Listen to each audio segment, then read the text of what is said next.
إن الحمد لله نحمده ونستعينه ونستهديه ونستغفره ونعوذ بالله من شرور أنفسنا ومن سيئات أعمالنا من يهده الله فلا مضل له ومن يضلل فلا هادي له أشهد أن لا إله إلا الله وحده لا شريك له وأشهد أن محمدا عبده ورسوله اللهم صل وسلم وبارك على محمد وعلى آله وصحبه أجمعين أما بعد. Tuan-tuan, puan-puan hadirin yang dirahmati Allah Subhanahu wa taala, alhamdulillah.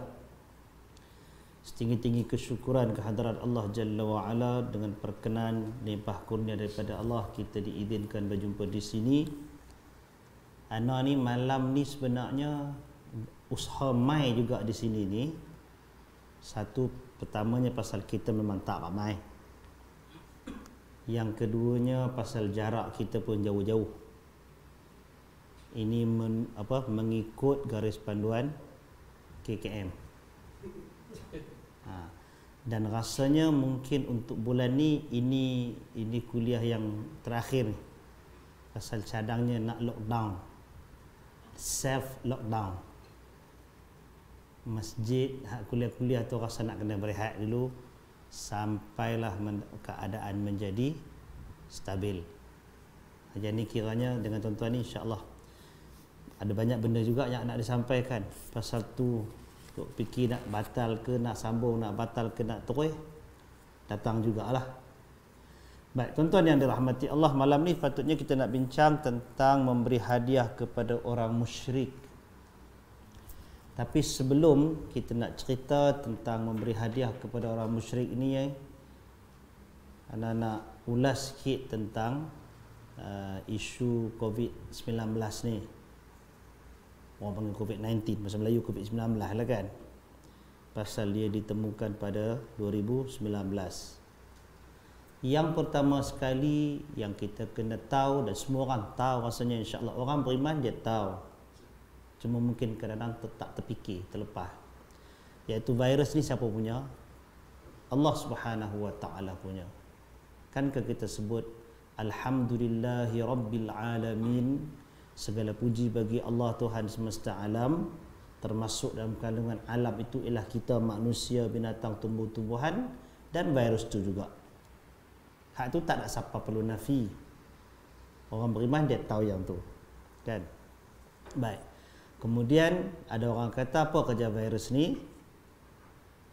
Virus ni bertasbih kepada Allah Ta'ala. Betul kan? Virus bertasbih kepada Allah. Betul lah tu. Kalau ada orang tak tahu, kita beritahu. Memang dalil Al-Quran menyatakan, bukan kata virus saja. Yusabbihu lillahi ma fis samawati wa ma fil ard. Kan? Kita baca surah Al-Jumu'ah. Bertasbih, senantiasa bertasbih kepada Allah apa yang ada di langit dan apa yang ada di bumi. Yang tak apa nak bertasbih ni manusia dan jin, tapi makhluk lain bertasbih kepada Allah Subhanahu wa taala. Jadi daripada dua asas ni tuan-tuan, dia jangan lajak kepada step yang ketiga, salah lorong. Dengan pertama kita mengakui tadi virus adalah makhluk Allah Subhanahu wa taala, dia tidak datang melainkan dengan kudrat dan iradat daripada Allah, dan dia pasti akan hilang juga dengan kehendak dan izin daripada Allah. Hak tu tak payah siapa-siapa petikai, yang tu kita tahu. Virus ini bertasbih kepada Allah, hak tu pun kita jangan petikai. Quran habaq yang tu kita terima benda tu, kan? Tapi daripada dua asas ni, jangan bawa pula, jangan jadikan sekuen dia ialah kita tak perlu takut kepada virus, kita hanya perlu takut kepada Allah. Siapa takut pada virus, maka dia jadi syirik. Jauh sangat dia punya sistem berfikir tu. Pasal selain daripada virus ini ialah makhluk Allah, harimau di hutan, buaya dalam laut, dalam sungai itu, segala ikan piranha apa tu pun makhluk Allah Subhanahu wa taala juga, kan? Tapi tak suruhlah kita pergi bermandi-manda sekali dengan buaya tu. Kan? Betul tak? Tidak juga kita disuruh untuk duduk bersama dengan harimau di hutan. Itu sebenarnya kalau ada orang dia bawa titik tolak yang pertama betul, premis yang kedua betul, dia main kepada yang ketiga jadi salah. Pasal isu takut kepada virus bukan bawa kepada syirik. Isu takut kepada virus ini ialah lebih kurang, kalau kita nak kata lebih kurang, macam kita bimbangkan keselamatan kita bila berhadapan dengan mara bahaya, dengan binatang-binatang bahaya, dengan binatang berbisa yang Nabi SAW sampai suruh, kalau dalam solat pun Nabi kata uqtulul aswadaini al-hayyata wal aqrab. Nabi kata bunuhlah dua binatang hitam ini, ular dan kalajengking. Dalam solat tu Nabi suruh bunuh. Kalau ada orang kata jangan, tu makhluk Allah Taala, dia bertasbih kepada Allah, tu tak boleh bunuh. Tu kalau dia main sengat kita, patut kita, tu hak Nabi suruh tu jadi apa? Tiba-tiba boleh kata pula, tiba kan, boleh kata pula tak usah takut, yang tu kita bertawakal kepada Allah. Yang tu bukan nama tawakal, yang tu nama dia tak ada akal. Kerana Nabi SAW menunjukkan kepada kita banyak perkara yang minta kita hindari. Ada binatang yang Nabi suruh bunuh, al-fawasiq. Nabi suruh bunuh tikus. Nabi suruh bunuh tadi binatang berbisa. Bahkan kalau kita baca hadis yang Nabi sebutkan la adwa wala tiyarata wala hammata wala safar. Wa firru minal majdhum kama tafirru minal asad. Nabi sebutkan hadis tu ialah cerita tidak ada sialan majal, tidak ada kecelakaan pada bulan Safar, tak ada kesial pada bunyi burung apa semua itu kan. Nabi kata, tapi dalam hadis tu Nabi juga sebut, dan larilah kamu, jauhkanlah diri kamu daripada kusta seperti mana kamu lari daripada singa. Hadis yang sama.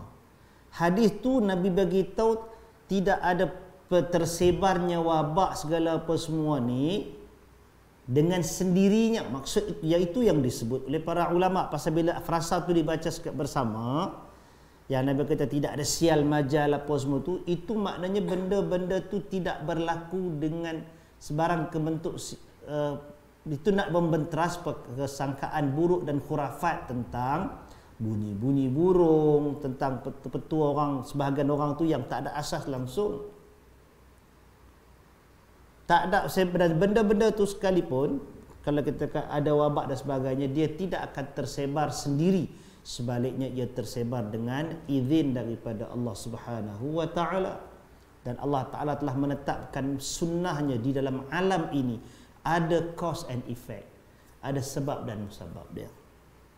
Dan sebagai manusia kita diarahkan untuk mengikuti sebab dan musabab itu. Pasal itu dalam hadis yang sama Nabi suruh hindarkan diri daripada kusta seperti mana kita menghindari singa. Bukan Nabi suruh kita mensyirikkan Allah Ta'ala, tapi Nabi suruh kita mengambil sebab untuk mengelakkan diri daripada bahaya. Yang tu kemudian kita awal-awal kita baca orang kata virus ni main daripada mana? Wuhan kan, main daripada negeri China. Itu sebagai satu balasan daripada Allah Ta'ala ke atas kerajaan China yang melakukan kekejaman terhadap Uyghur. Ramailah yang pakat siar yang tu, cerita orang Islam semayang, orang lain pakat terpa, tolong ikutlah apa semua kan. Tuan-tuan, kita suka buat ambil sentimen benda-benda yang macam itu. Kita suka bombastik lah, kita kata suka ambil benda yang konon-konon nampak macam ajaib dan sebagainya kan. Dan selepas beberapa bulan, Cina yang mula kena tu, mereka boleh siapkan hospital mereka dalam masa 2 minggu boleh settle. Kemarin mereka isytihar, mereka boleh kawal dah. Dalam keadaan negara lain sedang teruk merebak, Malaysia kemarin naik 39 kes, hari ini dah naik 41 kes, meningkat naik. Dan ternyata bukan orang bukan Islam je yang kena. Orang Islam pun kena juga. Kan?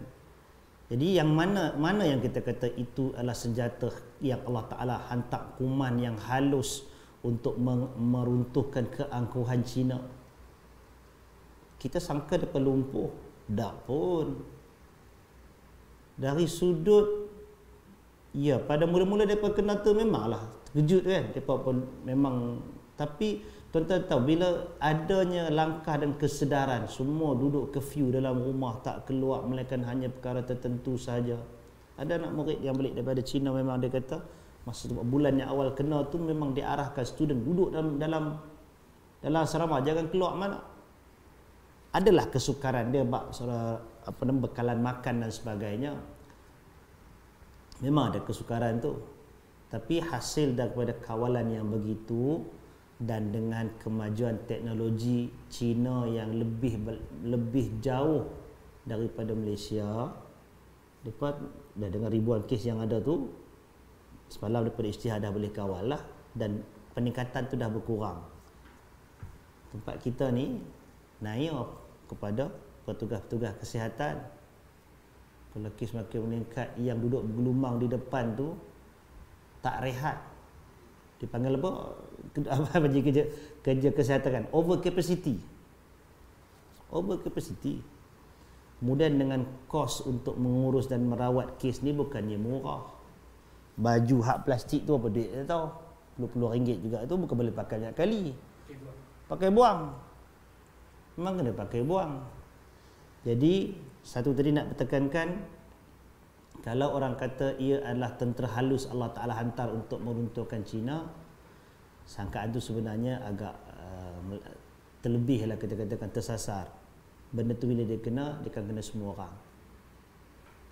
Kemudian bila tersebar pula di Korea Selatan, hasil perhimpunan keagamaan di Korea tu, daripada seorang dimerebak kepada 1,000 orang. Seorang tu merebak kepada 1,000 orang. Pemimpin dia tu, itu grup ajaran sesat Kristian tu. Siapa nama? Si Chonji pun nama, tak tahu dia punya istilah tu. Dia pun reti minta maaf pasal menganjurkan perhimpunan walaupun atas nama agama, keyakinan dia tu, yang mana daripada perhimpunan itu menyebabkan merebak kepada 1,000 orang. Ada rasa harga diri dia untuk minta maaf.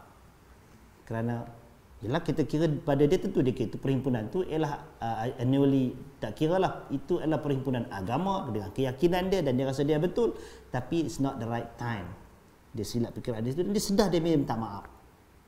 Orang pakat kata itulah dia Kristian menyebabkan tersebarnya virus ni.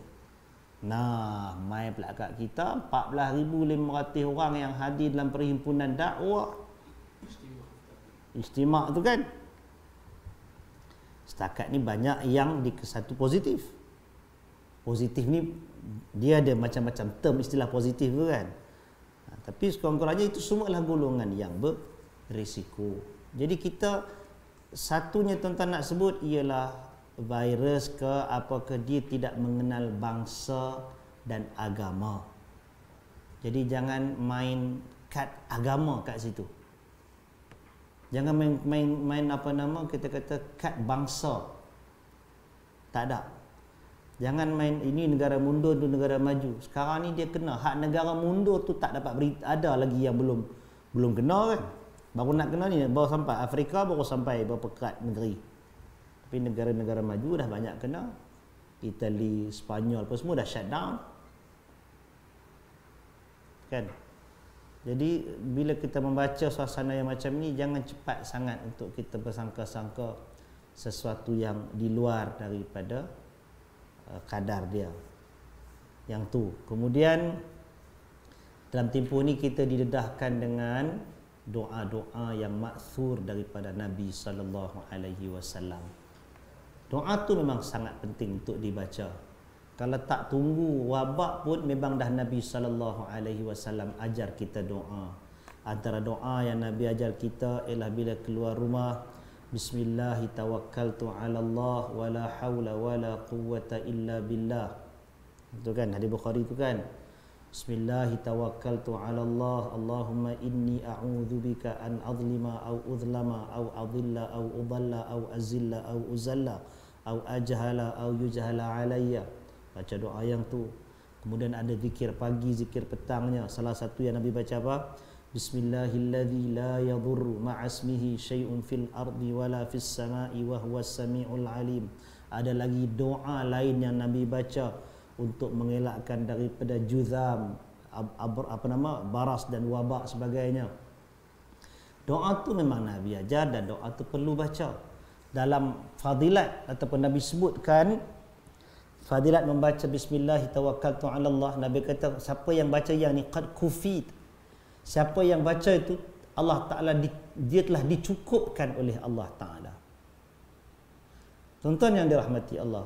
Kemudian dalam bab yang fadilat baca bismillahilladzi la yadur, kan antara fadilatnya ialah terhindar, Allah Taala selamatkan diri dia dan keluarga serta hartanya. Kan? Ada doa lagi, Allahumma inni as'alukal afiyah fi dini wa dunyaya. Doa tu selalu tuan lintas dalam Facebook, dalam WhatsApp group apa semua. Memang itu adalah doa yang diajarkan oleh Nabi dan ada fadilat spesifik yang Nabi sebut. Al-Imam Nawawi letakkan hadis tentang bismillah tawakkaltu 'ala Allah untuk keluar rumah tu dalam bab tawakal. Baca doa tu untuk meletakkan pergantungan kita ialah kepada Allah Subhanahu wa taala. Tawakal kita kepada Allah yang mana tidak ada sesiapa pun yang memudaratkan kita dan memberikan keuntungan kita melainkan dengan keizinan daripada Allah Subhanahu wa taala. Betul kan yang tu? Kan? Tak ada bantah yang tu. Kita tak bantah. Tapi tuan-tuan yang dirahmati Allah, dalam masa yang sama Nabi itu juga Nabi yang ajarkan doa tersebut. Bila Nabi pergi berperang, Nabi pakai baju besi menghindarkan diri daripada bahaya. Nabi yang baca doa yang Nabi itulah yang ajarkan Allah Ta'ala mencukupkan urusan kita. Dalam masa yang sama Nabi itu juga lah yang sebut tadi kita baca hadis, dan larilah daripada kusta seperti mana kamu lari daripada singa. Nabi itu jugalah yang disebutkan dalam peristiwa Umar kan, wabak ta'un dan sebagainya, yang Nabi larang daripada pergi ke tempat yang ada wabak. Nabi yang sama itu jugalah yang menyebutkan kepada kita la darara wa la dirar. Jangan mudaratkan diri, jangan mudaratkan orang lain. Nabi yang sama.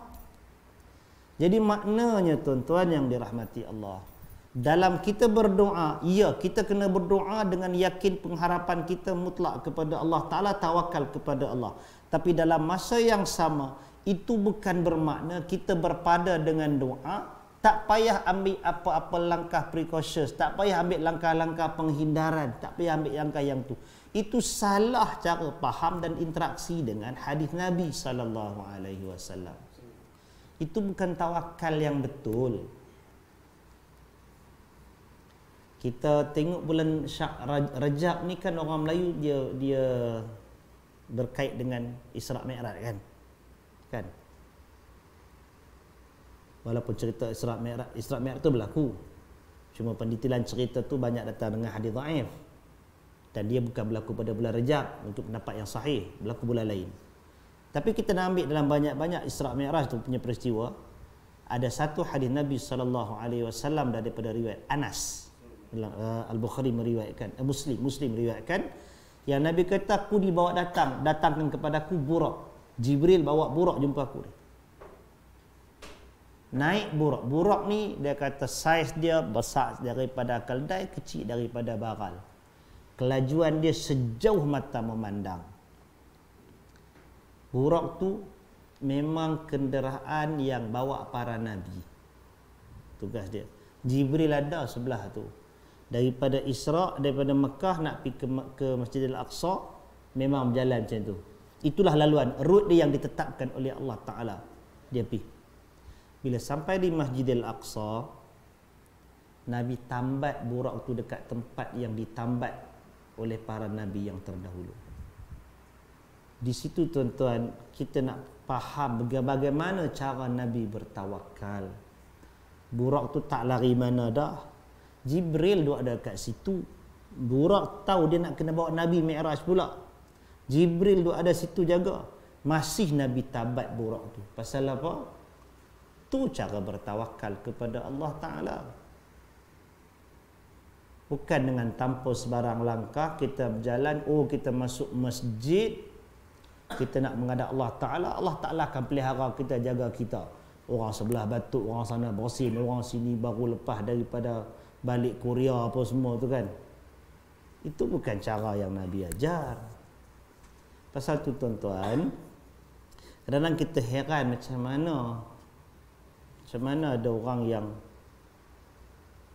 dia sampai ke tahap pasal apa kita tak boleh masuk masjid, pasal apa yang tu. Sedangkan kalau diperhatikan tu yang kita kata, sebenarnya masyarakat kita ini dia kurang didedahkan dengan nas, dia kurang didedahkan dengan dalil-dalil hadis Nabi sallallahu alaihi wasallam. Kurang didedahkan. Yang didedahkan pula dia jadi keras kaku, tak boleh nak faham. Bila baca cerita tentang hujan yang boleh solat jamak, boleh menggugurkan Jumaat tu, ini hujan sampai tak kena berenang sampai masjid baru boleh. Sedangkan kalau dibacakan kepada teks para fuqaha, dia bukan mesti macam itu. Dan dalam keadaan kita sedar, kita tak boleh berwenang-wenang, maknanya sesuka hati je menggugurkan benda yang wajib. Tapi kalau kita baca betul-betul dalam hadis yang Ibnu Abbas tu kan, yang di Taif, Ibnu Abbas dia di Taif, bila berlakunya lumpur, berlakunya hujan dan banjir lumpur tu, diarahkan muadzin untuk azan. Lepas azan sampai part yang hayya 'alas salat, hayya 'alas salah, hayya 'alal falah. Hayya 'alas salah, hayya 'alal falah tu nak ajak orang datang masjid. Tapi dia kata sallu fi rihalikum. Dia suruh ulang yang tu. Memanglah pertama kali buat orang terkejut, ni pasal apa pergi ajak benda yang ni pula? Kalau kita bid'ah apa ni? Dan Ibn Abbas radhiyallahu anhuma dia kata yang ni telah buat orang yang lebih baik daripada aku. Nabi yang buat yang tu, dia kata. Bila keadaan tak sesuai, Nabi suruh semayang di rumah. Pasal tu kuit semalam dia buat yang tu. Memang ada orang bantah. Memang keluar dalam tu kenyataan, memang ada orang bantah. Sampaikan para ulama kata tak usah heran orang nak bantah kuit ni. Buatnya ni. Nabi dulu, Ibnu Abbas dulu buat pun orang bantah. Tapi nak kena beritahu lah. Ibnu Abbas beritahu, yang aku buat ni, ada orang yang lebih mulia daripada aku buat. Nabi buat. Bila Singapura, Perlis, Kuwait apa semua buat, memanglah ada yang jenis short sighted ni, yang pandangan pendek ni, dia kira pasal apa nak kena halang, pasal apa yang bukankah kita kena pergi sana, bukankah kita kena bermunajat kepada Allah, bukankah kita kena berdoa kepada Allah, bukankah kita kena minta ke Allah Ta'ala begitu dan begini. Itu sebenarnya tuan-tuan, salah tu ialah salah pada kesedaran diri, salah pada faham konsep tawakal. Mungkin kita rasa tak ada apa-apa kan, tapi orang sangka, dia banyak sangka macam dengan black magic macam tu dia boleh selesai. Sedangkan Nabi SAW tunjukkan dalam sunnahnya untuk berinteraksi dalam urusan yang macam ini dalam bentuk yang sangat manusiawi. Di samping kita takkan terlepas kalau orang kata apa guna kita beriman, tak tawakal kepada Allah, tak minta. Ya, ada benda-benda yang turut sama mesti, kalau tak ada wabak pun mesti kena buat. Antara yang disebutkan ialah kena amar ma'ruf, kena nahi mungkar, sekat daripada kemaksiat. Dan antara benda mungkar yang patut disekat dalam tempoh sekarang ini ialah kalau ada orang yang positif COVID-19 ni datang masjid. Itu antara benda mungkar. Pasal apa? Pasal dia telah, walaupun dia katakan positif, gatai juga nak datang masjid. Kita takkan tak boleh nak sembahyang pun, takkan bukan nak buat kerja lain. Pasal la darara wa la dirar, Nabi kata. Jangan mudarat diri, jangan mudaratkan orang lain. Barang siapa yang membunuh satu jiwa, dia diibaratkan membunuh manusia seluruhnya. Dan barang siapa yang menghidupkan satu jiwa, dia ibaratkan menghidupkan seluruh jiwa. Itu ayat Quran. Allah Ta'ala sebut dalam Quran, man qatala nafsa, man ahya nafsa. Kan, orang yang pasal tu menjadi tanggungjawab untuk sekat daripada berlaku. Itu yang dipanggil dalam agama sebagai saddud dzara'i', menutup pintu kerosakan. Kadang-kadang mengaji, orang kata mengaji maqasid, mengaji usul fiqh, yang itu antara benda-benda dia. Bila dah berlaku wabak, tambah benda virus, benda yang tak nampak. Dulu zaman Nabi, binatang masuk masjid, anjing masuk, kucing masuk masjid, Arab Badui masuk masjid, dia kencing dalam masjid. Orang boleh halang, orang boleh halau keluar, orang semua marah kan, boleh marah. Tapi virus ni bukan nampak. Siapa nak halang virus tu masuk? Melainkan dengan cara langkah-langkah penjagaan yang macam tu lah. Pasal tu dielakkan, patut dielakkan segala bentuk perhimpunan yang membawa jarak yang dekat-dekat yang macam ini, yang boleh menyebabkan tersebar. Kalau berjumpa ada status Facebook tulis rasa janggal, dia kata lepas sembahyang tak ada salam-salam selawat dah sekarang ni. Lalu semua buat salam jenis Wakanda macam tu atau Ertugul. Itu sebenarnya itulah akhlak lah. Kita nak tajuk fiqh akhlak kita ni, cheese daripada benda tu ialah bagaimana kita menggayakan nas agama di situ. Bukan buat kepala tahu. Ayat dia bukan buat kepala tahu.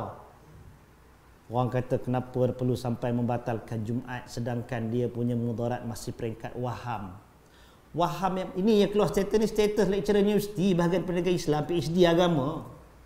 Dia sandarkan kepada perkataan Setiausaha Agung Persatuan Ulama Islam Syekh Ali Al-Qurahdari itu.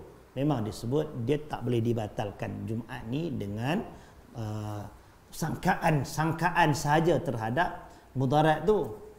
Itu kalau dalam bab yang zahir, yang kita boleh sukat, memanglah kita kata benda tak nampak, benda yang macam tu bolehlah kita kata benda yang agak-agak tak usah sampai tahap membatalkan Jumaat. Betul, tapi dalam isu virus ni benda halus, benda tak nampak. Kan benda tak nampak. Yang benda tu pula, punca dia ialah orang kata kenapa tak pergi tutup kelab malam apa semua, mall apa semua tu. Itu pun satu tajuk tak tahu nak kata la haula wala quwata illa billah. Kalau pakai bahasa kasar, ketidakpandaian. Ni tapis ni. Ketidakpandaian tu jangan pulun seorang-seorang, beda-beda sikit kat orang lain. Dia ada beza dari sudut jarak, dari sudut interaksi. Kemudian isunya ialah lepas daripada istimak tu, istimak hak yang di Masjid Seri Petaling tu, orang tu semua orang masjid belaka tu yang ikhlas. Yang datang tu kita tak petikai niat ikhlas, mudah-mudahan ikhlas kerana Allah Ta'ala nak kuatkan semangat untuk beriman, nak beramal. Walaupun adalah kita akan jumpa kritikan yang banyak, tak apa, yang tu adalah kritikan dia, tajuk lagi kita bincang. Tapi yang mai dengan yang ikhlas untuk beramal, untuk mendengar khidmat, nak sampaikan Islam, itu yang tu satu perkara yang kita boleh terima lah. Tapi itu jugalah orangnya yang menjadi kelompok berisiko yang akan datang ke masjid-masjid, akan memenuhkan ruang masjid. Pasal itu keluar arahan di sebahagian negeri atas nasihat daripada bahagian kesihatan, ketua pengarah kesihatan kan. Pasal tu dia dibatalkan balik semayang di rumah. Bukan suruh batal Jumaat tak semayang langsung, bukan suruh tak semayang batal Jumaat apa pergi lepak kat kursi batu sampai tengah hari. Balik duduk di rumah, semayang di rumah. Inilah masa nak praktikkan solat dengan keluarga. Simple je benda tu, tapi saja nak buat perangai, buat susah jiwa orang. Dipertikaikan pasal apa? Tak lagi yang sampai kepada artis lah apa semua pun komen juga, kenapa tak pergi masuk masjid kita pergi berdoa ramai-ramai. Hak nu cadang nak buat solat hajat perdana, hak ni buat solat hajat perdana. Hari ni hak yang di belah mana? Belah Pening, tak faham. Berimpun agama lain pula berapa ribu orang, 10,000 orang nak pergi pergi letakkan, hantar apa nama kat upacara agama dia. Berimpun ramai-ramai yang macam tu, kalau ada seorang dua, satgi ada wabak tu pula nak kena. Tidak akan menakutkan. Orang kata jangan takut. Bukan masalah menakutkan itu, tapi kadar itu benda virus kan. Ni hari ni orang mai bandingkan pula dengan denggi, dengan kanser, dengan aksiden. Yang tu satu lagi kita tak tahu wayar mana yang putih. Pasal apalah nak ada kias macam tu. Pasal itu dalam fiqh kita kata ada kias ma'al farid. Kias tak kena gaya. Aksiden ada langkah pencegahan dia, ada undang-undang dia, ada rawatan dia. Denggi pun ada kawalan dia kan. Bahkan wabak-wabak yang sebelum ni pun akhirnya sudah dijumpai kawalan dan penawarnya. HIV pun pandemik juga, sebar seluruh dunia, tapi spreading dia slow. Banyak juga orang kena, tapi ada langkah penjagaan. Yang ni benda baru. Benda yang orang sedang mencari penawarnya, langkah penjagaannya. Jadi sebelum dia jadi buruk, orang kata baru 2,000 orang mati. Compare dengan 6 juta. Tu nak tunggu sampai jadi 2 juta pula, baru nak kata bahaya. Di situ Allah letakkan, bagi kepada kita bukan sekadar akal, Allah bagi kepada kita hati nurani untuk berfikir. Jadi tuan-tuan yang dirahmati Allah Subhanahu wa taala, dalam Islam dia ada kaedah saddud dzara'i, menutup pintu kerosakan. Jadi kena tutup kerosakan dengan pasal tu Kuwait, Tunisia, apalagi hari ni UAE, Arab Saudi buat dalam bentuk yang terkawal, tutup habis dengan umrah apa semua tu dia buat awal lagi. Kaabah tu orang kata lapang, Kaabah kalau boleh cium macam rasa titik pusingan, rupanya tak boleh juga. Sembahyang jarak jauh kan. Pasal apa dia tak pergi rapat? Pasal kalau rapat pakat-pakat terpon tang tu. Tuan-tuan, Hajar Aswad ni jenis manusia tak erti. Ni ambil kain serban lumuk dengan Elliot pilih terih tang tu pun ada. Kalau nak kira pasal tu dia pasal lu cuci. Jadi tuan-tuan yang dirahmati Allah Subhanahu wa taala, pasal tu sikitlah lagi nak sebut ialah kita ikut panduan Kementerian Kesihatan. Jangan sebarkan panik, tapi dalam masa yang sama kena ikut peraturan. Kalau kata kena kuarantin lah betul-betul. Bukan jadi salah duduk kuarantin di rumah. Kalau baca kes yang Serip Taling tu, dikatakan berpunca, infografik yang ada kan, satu orang budak ni umur 26 tahun ni mana nak kita sebut, balik daripada Korea Selatan tu, negeri yang masa tu peningkatan kematian mendadak apa semua tu kan, diarahkan kuarantin. Dalam tempoh kuarantin tu dia hadir ijtimak tu. Apa nak rasa macam tu? Daripada dia yang seorang tu, kita tak tahulah orang lain-lain tu memang dah ada ke tidak ke. Barangkali daripada situ, barangkali possibility-nya ada. Naik kena pula kat orang lain.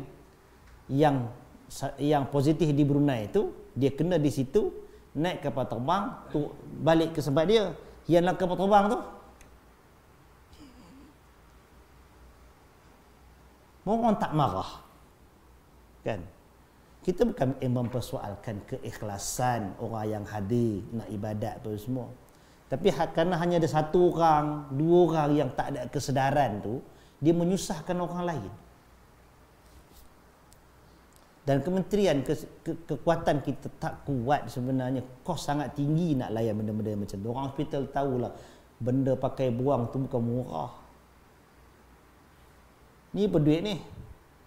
Harga siling dia 8 kupang selai. Ada orang jumpa 8 kupang, mana ada dah. Bekalan pun tak ada dah. Kalau nak beli tu dah RM4, RM2, yang RM6.5 pun ada. Dia akan menyebabkan masalah yang bertingkat-tingkat. Kalau orang kata ini konspirasi lah apa semua, suka hatilah, katalah konspirasi ke apa ke. Tapi dalam masa yang sama duk ada ni, kita hadap dulu benda apa yang ada dengan cabaran ikut aturan. Tadi ni ada kawan cerita, yang dalam kuarantin tu jugalah yang pergi ke kedai ni, pergi buat urusan kaunter. Cuba bayangkan, tengah-tengah urusan tu saya ni sebenarnya diarahkan kuarantin. Hari tu kes saya lah tu. Orang yang tengah buat urusan tu kata rasa macam mana? Pengurus cawangan arahkan berhenti, tak maaf kami arahkan semua keluar balik, tutup kedai. Bos pekerja yang patut balik stay back tengah malam, semua arahkan balik cepat. Kalau orang lain duduk sebelah-sebelah tu tak apalah, ni yang berurusan dengan pesakit tadi, yang orang yang positif tu, walaupun dia tu belum lagi dikatakan berjangkit, masih dalam tempoh kuarantin, tapi kan itu menyebabkan kebimbangan, kerosakan. Pasal tu Syekh Muhammad Hassan Didu, dia kata haram orang yang dah positif dan yang disyaki positif datang masjid. Masjid yang memang untuk orang lelaki pun kena datang sembahyang berjemaah. Dalam mazhab Hambali kata wajib di situ, mazhab Syafi'i kata fardu kifayah, sunat muakkad kena hadir di situ. Hak tu pun jatuh haram bagi orang yang macam ni. Apatah lagi nak pergi bersenang lenang, pergi datang masuk kedai, buat interaksi, pergi bank, pergi TM point, pergi kedai runcit. Ada satu kawan doktor tu, dia kata yang pergi bawa surat, pergi serah kat pejabat, kata surat kuarantin, tak payahlah pergi serah, dah pergi serah, pergi salam-salam kawan pejabat, duk mengopi dulu baru balik, dalam arahan kata kuarantin tu. Itu kita panggil tentang tu yang kita kena faham. Bila ulama fatwakan hak pergi masjid tu pun dalam suasana macam tu menjadi haram untuk orang yang macam ni, min babil aula, tentulah lebih lagi dia tak boleh pindah tempat-tempat lain. Tapi itu kan orang kata yang ni, yang macam tu pegawai-pegawai, orang yang ada pelajaran. Tapi bersyukur kepada Allah Ta'ala kalau kita boleh berfikir waras dan ada conscious, ada al-wa'yu, kesedaran. Benda-benda macam ni jangan menyusahkan orang. Kalau kata Allah belum tentu positif lagi, baru kuarantin, memang belum positif lagi, tapi bukankah itu mencetuskan kebimbangan kepada orang lain, menimbulkan risiko? Setakat ini yang positif, yang kemudian ni kan memang datang daripada yang istimak tu. Adakah sampai nak tunggu orang tu dia jari apa punya perkimpunan agama lah yang menyebabkan tersebarnya benda ni? Kalau kata ada kematian lanjutan daripada itu, benda nak rasa hanya kerana kelewaan dan kecuaian. Jadi benda ni tuan-tuan yang dirahmati Allah, ini akhlak lah sebenarnya, akhlak kita dengan manusia, akhlak kita dengan berinteraksi dengan nas. Jadi mudah-mudahan tuan-tuan yang dirahmati Allah, kita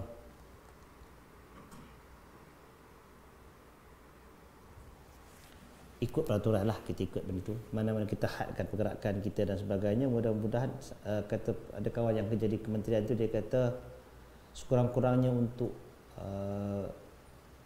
strength kesihatan ni dia dapat, jangan beban lepas satu hari satu naik letih buat kerja tu, teruk daripada askar dah lagi lah ni yang duduk di ER, emergency room, yang datang ke hospital,